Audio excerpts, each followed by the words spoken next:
नमस्कार दोस्तों, आज मैं एक बार पुनः आपके समक्ष उपस्थित हुआ हूं और आज का विषय है नारायण बलि एवं श्राद्ध प्रयोग।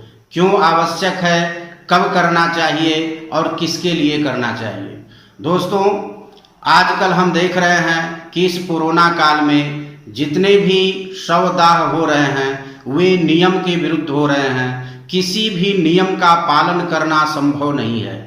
न उस शव की अंत्येष्टि में सगे संबंधी होते हैं, न विधि पूर्वक अंत्येष्टि हो पा रही है, न शव को स्नान कराना संभव है, न वस्त्र पहनाना संभव है, न उसका अलंकार करना संभव है।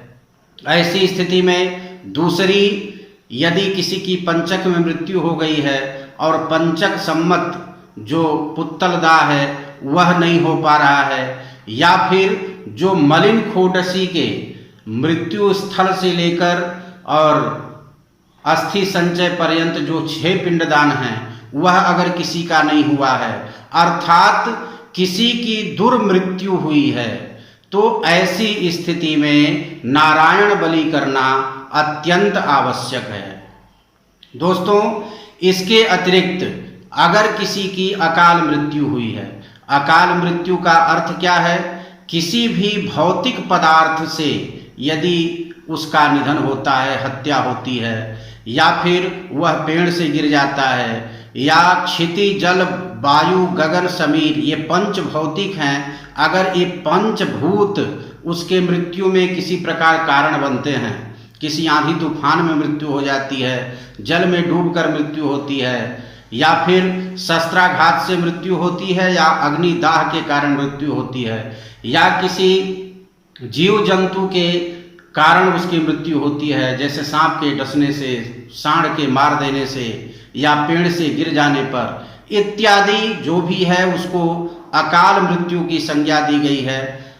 अर्थात समय के पूर्व ही उसकी मृत्यु हो जाती है। एक समय पीरियड है, उसके अंतर्गत यदि मृत्यु नहीं होती है उसको अकाल मृत्यु कहते हैं। और इस प्रकार से पंच भौतिक जो तत्व हैं अगर वे किसी न किसी कारणवश उसके मृत्यु में कारण बनते हैं, या किसी भौतिक पदार्थों से उसकी मृत्यु होती है, तो उसको अकाल मृत्यु कहा जाता है। और ऐसी स्थिति में नारायण बलि एवं श्राद्ध करना अत्यंत आवश्यक है।